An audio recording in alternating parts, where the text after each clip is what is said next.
বাংলা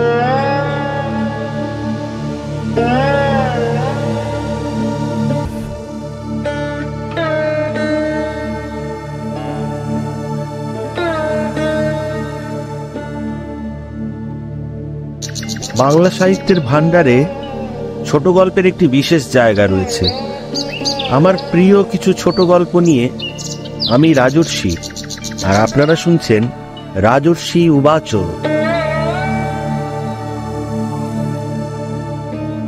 আজকে শোনাবো বিভূতিভূষণ বন্দ্যোপাধ্যায়ের গল্প নদীর ধারে বাড়ি।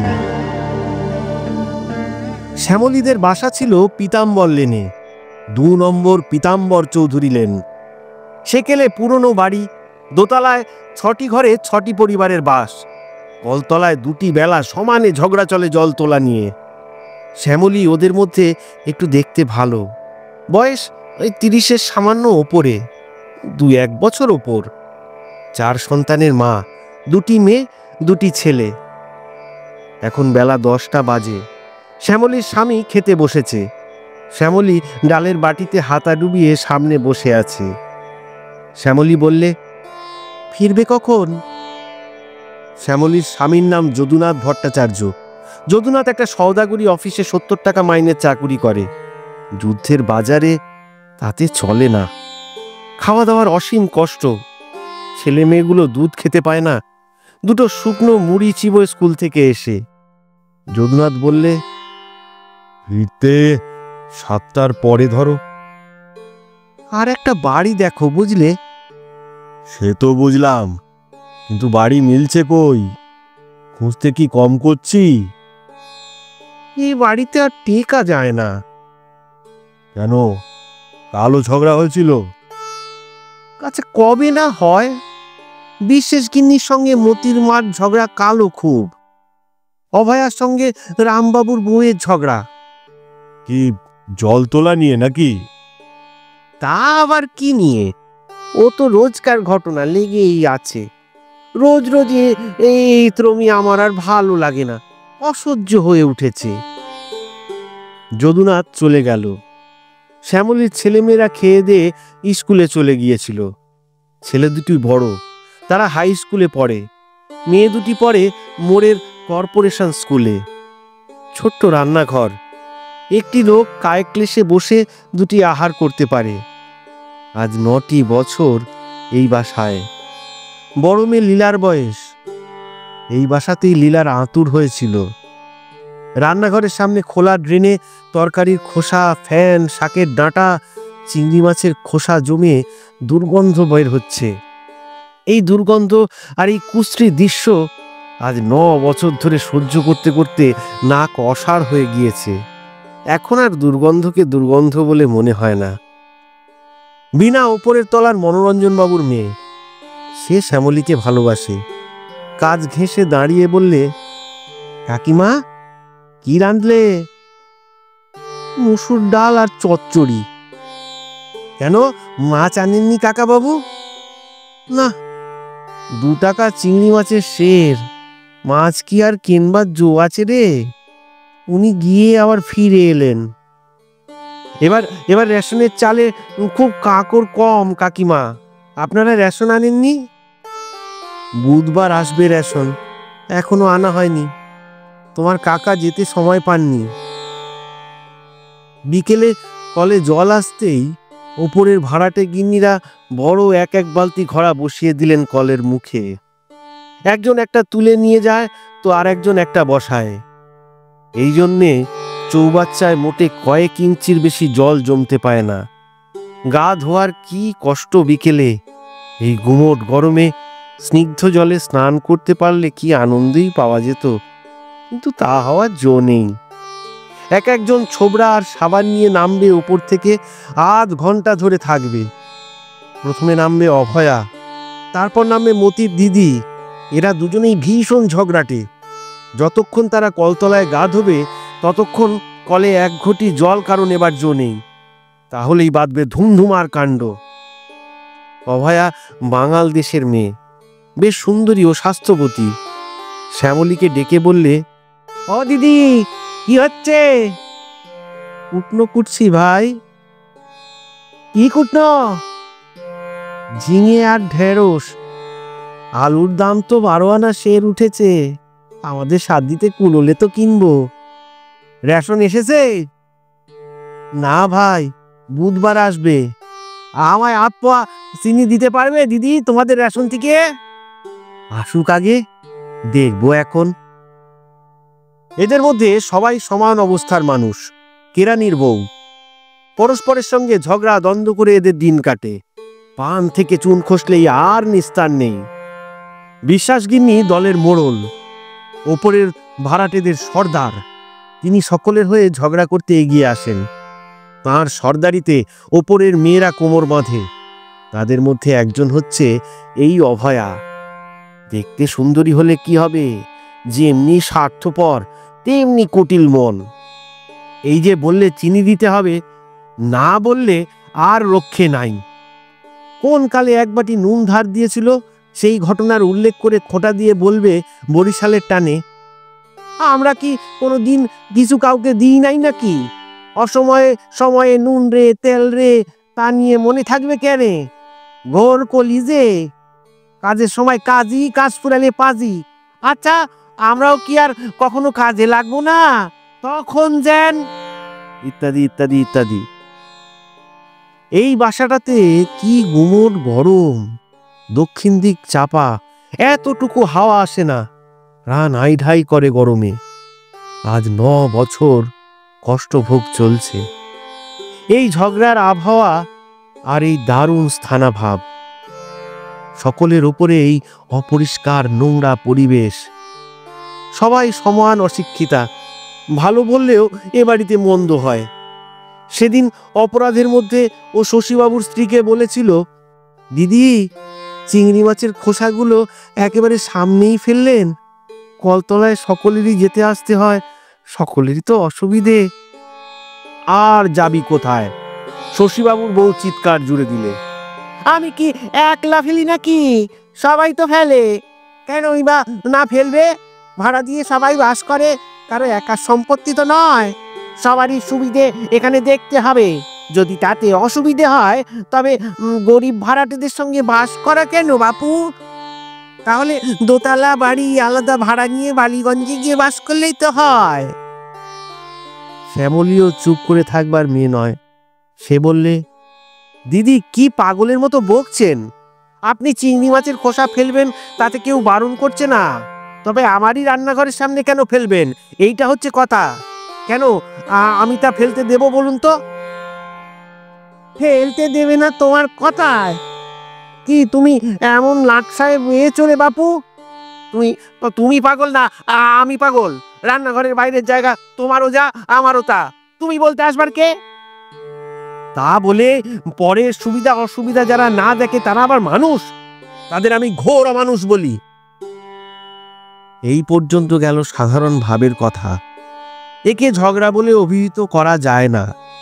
এরপর বাজলো আসল ঝগড়া, যার নাম শ্যামলীও ছাড়লে না, শশীবাবুর বউও না। উভয় পক্ষে বাজলো কুরুক্ষেত্র। তারপরে কথা একদম বন্ধ হয়ে গেল দুপক্ষেই। নানা রকম শত্রুতা আরম্ভ করলেন শশীবাবুর প্রৌঢ়া স্ত্রী। ছেলে মেয়ের হাত ধরে খোলা ড্রেনে বসিয়ে দিতে লাগলেন সকালবেলা। পায়খানা থাকা সত্ত্বেও প্রায় শ্যামলীর রান্নাঘরের সামনেই। কিছু বলবার জো নেই। ওই আর এক গোলমাল। একটি মাত্র পায়খানা নিচে, মেয়ে পুরুষ তাতে যাবে। কি নোংরা করেই রাখে মাঝে মাঝে। ভোরে অন্ধকার থাকতে যদি ঘুম ভাঙে তবে কল পায়খানা ব্যবহার করা যাবে সেদিন, নয়তো বেলা 11টা। পুরুষরা সবাই অফিসে বেরিয়ে গেলে চৌবাচ্চায় তখন 2 ইঞ্চি মাত্র জল থাকে, কোনোদিন তারও কম। শ্যামলীর দম বন্ধ হয়ে আসে। এমনকি কোনো বাসা পাওয়া যায় না যাতে অন্তত মেয়েদের একটা আলাদা নাইবার জায়গা আছে। আষাঢ় মাসের প্রথম। ফিরিওয়ালা গলির মধ্যে হাঁকছে,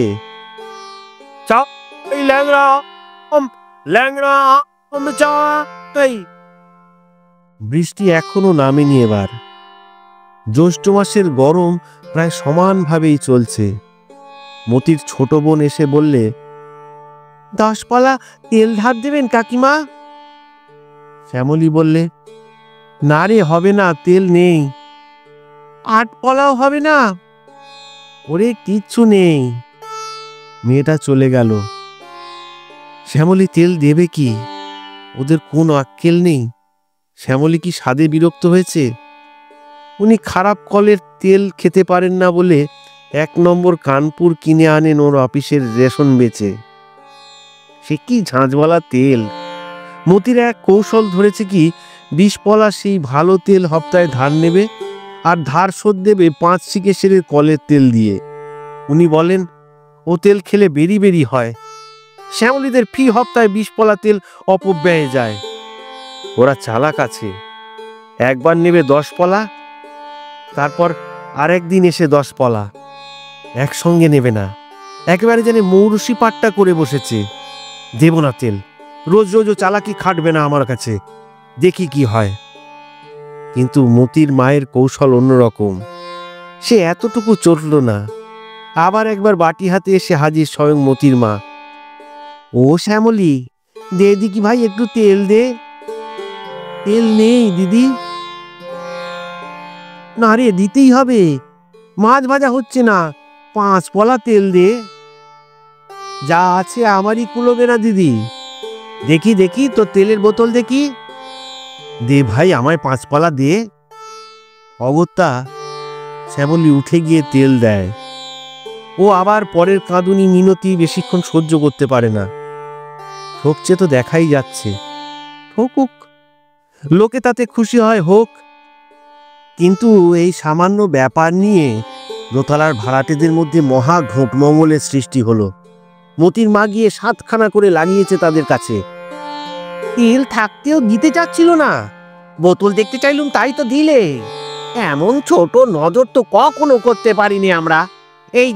এই যে সেদিন বৈশাখ মাসে ওর পেটের ব্যথা ধরল রাত্রিরে, যদুবাবু সোটা চেয়ে নিয়ে যাননি আমাদের এখান থেকে, দিইনি আমরা। লোকের কাছে হাত পেতে যেমন নিতে হয় তেমনি দিতেও জানতে হয়, তবে লোকে মানুষ বলে। তার পরের দিন আর কলতলায় যাওয়া যায় না। বড় বড় বালতি, ঘড়া আর টব পড়ল একের পর এক সকাল থেকে। সেসব সরিয়ে 1 বালতি রান্নার জল নিতে গেলেও ঝগড়ায় মুখর হয়ে উঠবে সারা বাড়িটা। সে কথা শ্যামলী ভালো রকমই জানে, অনেকবারের অভিজ্ঞতায় জানে। সুতরাং আষাঢ় মাসের গুমোট গরমে বেলা 11টা পর্যন্ত তাকে অস্নাত অবস্থায় থাকতে হলো। 11টার পর কলের জল কখন চলে গেল। যখন সে নাইতে গেল তখন চৌবাচ্চায় 1 ইঞ্চি চারেক মাত্র জল। তাকের মুখ থেকে তার মধ্যে পড়েছে ভাত। এই সময় একদিন যদুবাবু এসে বললেন, ওগো শোনো, একটা সন্ধান পেয়েছি। রানাঘাট থেকে নেমে যেতে হয় প্রায় 11 মাইল উত্তরে, বল্লভপুর বলে পাড়া গাঁ। সেখানে কলকাতার এক বড় লোকের জমিদারি কাছারি ছিল, বিক্রি করে ফেলেছে। মাঝে মাঝে যেত বলে কাছারি বাড়ির সংলগ্ন দোতলা বাড়ি তৈরি করেছিল। ওপরে নিচে 5খানা ঘর, বারান্দা, রান্নাঘর, নাইবার ঘর সব আছে। 10 বিঘে জমির ওপর কাছারি বাড়ি, তাতে আম কাঁঠালের গাছ, কলা গাছ আছে। বাড়ির সেই জমির নিচ দিয়ে একটা ছোট নদী বয়ে যাচ্ছে, তাতে জমিদার বাঁধানো ঘাটলা করে দিয়েছেন। বাড়ির মেয়েরা যখন গিয়ে থাকতো তাদের নাইবার সুবিধার জন্য। সব শুদ্ধ 3,000 3,500 টাকা হলে বাড়িটা পাওয়া যায়। একবারে জমি শুদ্ধ কিনবো। প্রভিডেন্ট ফান্ডের টাকা সব যদি তুলে নি, কত কমই হবে? পাড়া গাঁ, কে সেখানে খদ্দের হচ্ছে? যদ্দূর শুনলাম চাষা গাঁ, গাঁয়েও অত টাকা দিয়ে কেনবার লোক নেই। কিন্তু টাকা দেবে কোথা থেকে?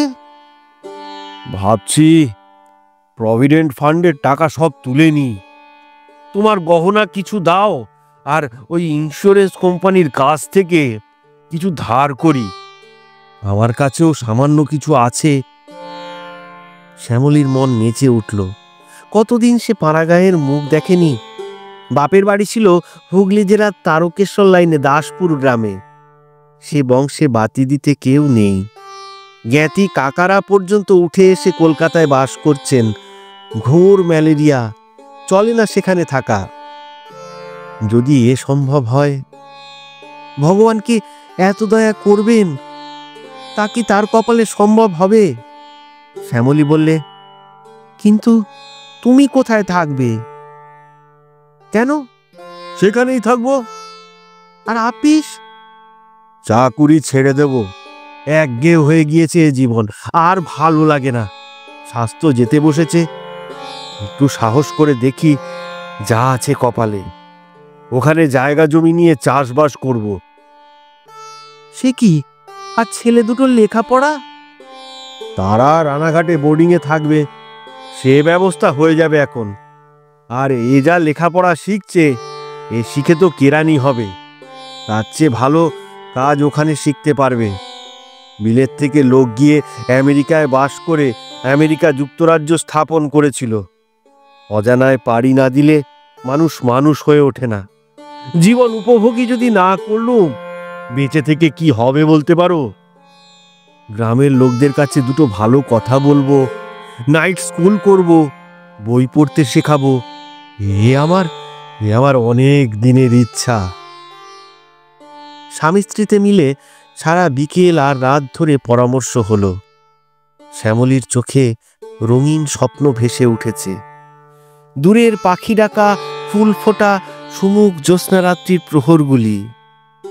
কত অলস মধ্যাহ্নে বনানী কোলে ঘুঘুর ডাক শোনা, বিছানায় আধো জাগরিত আধো ঘুমন্ত অবস্থায় শুয়ে শুয়ে। কত আম্রমুকুলের গন্ধে সুবাসিত সকাল সন্ধ্যা। দিন 15 পরে যদুবাবুর সঙ্গে একটি প্রৌঢ় ভদ্রলোক শ্যামলীদের বাসায় ঢুকলেন।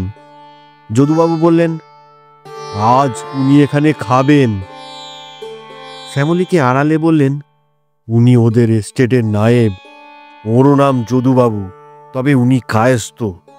আমাকে বলে কয়ে উনিই বাড়ি দেওয়াচ্ছেন।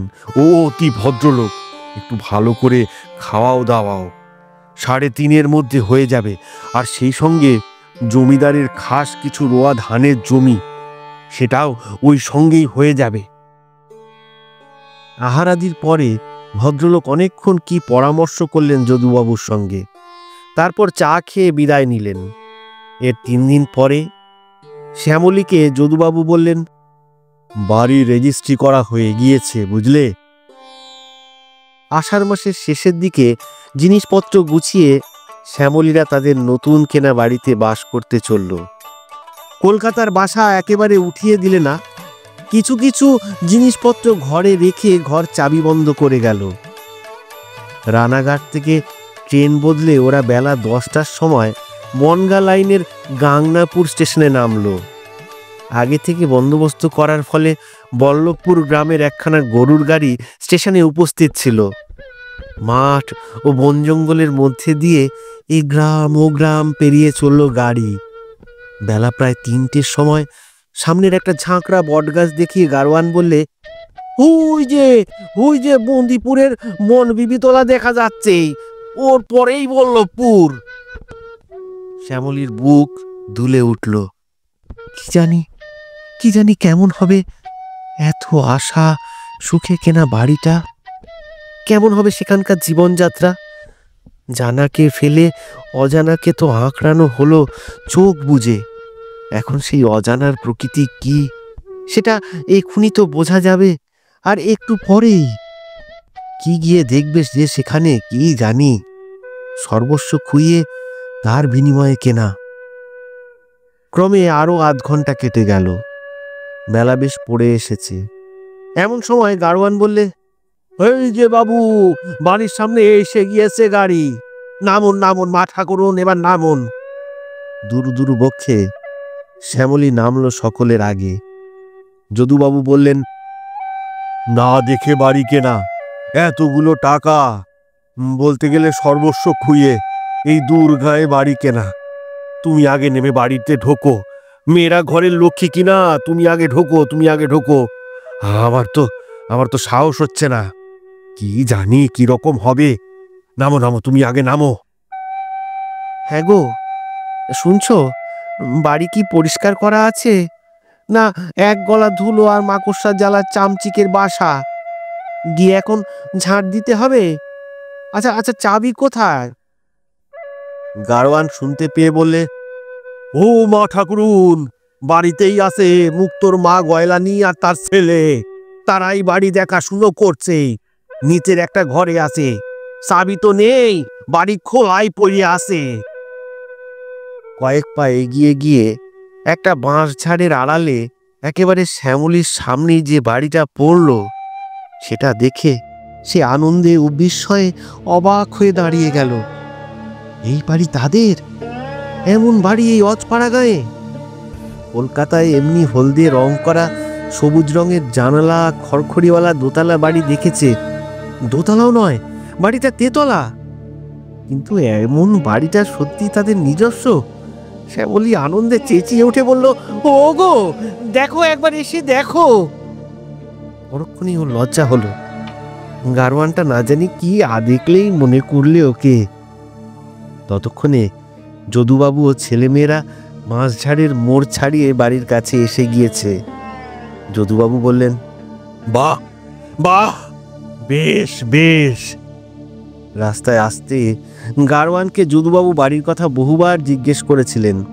সে বলেছিল, চমৎকার বাবু বাড়ি বাবু, কলকাতার বাবুরা থাকবার জন্যই করলেন।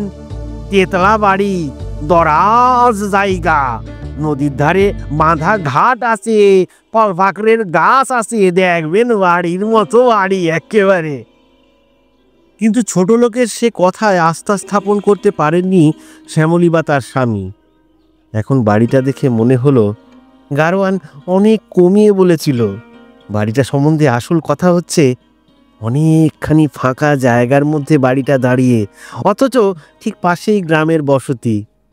বনানীর ও মাঠের সবুজের মধ্যে হলদে রঙের বাহার। ওরা হুড়মুড় করে সবাই গিয়ে বাড়িতে ঢুকলো। নিচের ঘরে গিয়ে দেখলে সেখানে এক বুড়ি মাদুরের উপর ঘুমিয়ে আছে। শ্যামলী ডাকলে, ও ঝি, ও ঝি, কি নাম যেন তোমার? ও ও আচ্ছা, ও মুক্তোর মা, ও মুক্তোর মা। বুড়ি ধর্মর করে জেগে উঠে বসলো।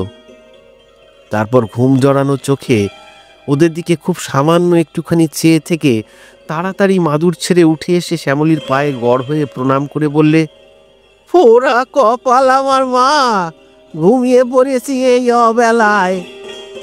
বেলা থেকে ওপরে নিচে সব ঘর ধোলাম, পোছলাম, ছাদ ঝাঁট দিলাম। বলি মা ঠাকুররা আসছেন, বাবু আসছেন। তা ছাদ তো লয়, গড়ের মাঠ।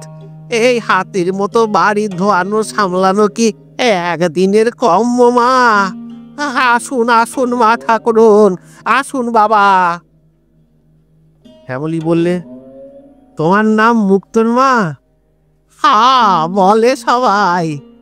বলো না, অদেষ্টের মাথায় মারি সাজ খ্যাংড়া, নামটাই আছে বজায়, যার জন্যি সে আর নেই।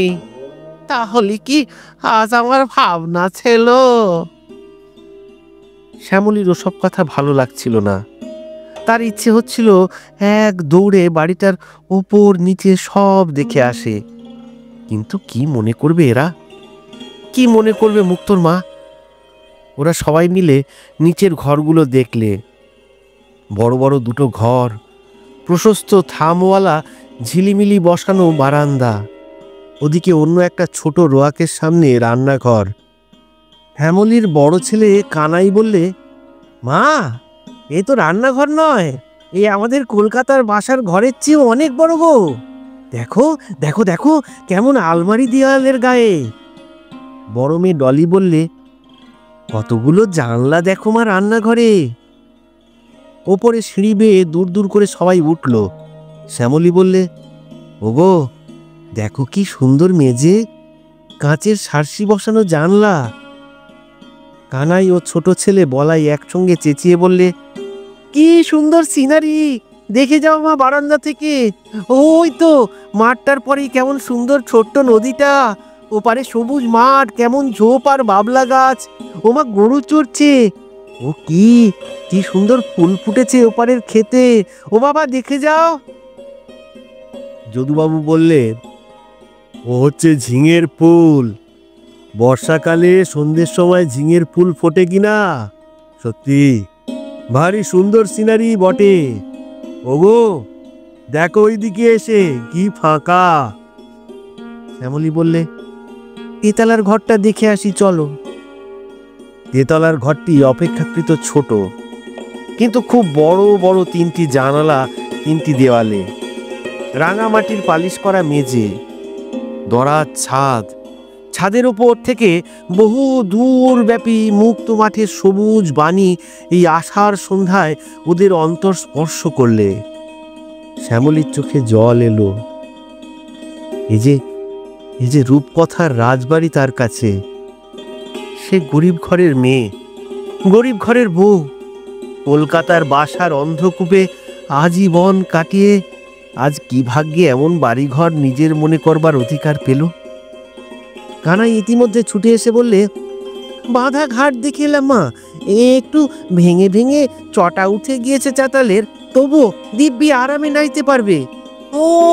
ওই তো দেখা যাচ্ছে, এই উঠোনটা পার হয়েই।